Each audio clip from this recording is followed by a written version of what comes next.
মন্তেশ্বর এলাকা থেকে নিখোঁজ হওয়া এক নাবালিকা কিশোরী 24 ঘন্টার মধ্যে উদ্ধার মন্তেশ্বর এলাকা থেকে নিখোঁজ হওয়া এক নাবালিকা কিশোরীকে মালডাঙ্গা বাসস্ট্যান্ড সংলগ্ন এলাকা থেকে উদ্ধার করেছে মন্তেশ্বর থানার পুলিশ সূত্রে জানা গিয়েছে একদিন আগে ওই নাবালিকার পরিবারের পক্ষ থেকে মন্তেশ্বর থানায় নাবালিকার নিখোঁজের বিষয়টি অভিযোগ করে জানানো হয়।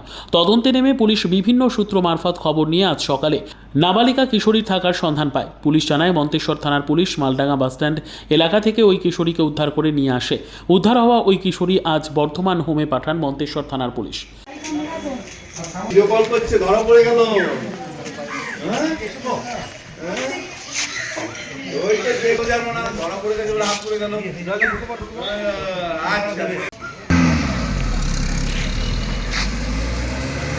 মন্তেশ্বর থেকে জ্যোতির্ময় মণ্ডলের রিপোর্ট, পিবি নিউজ।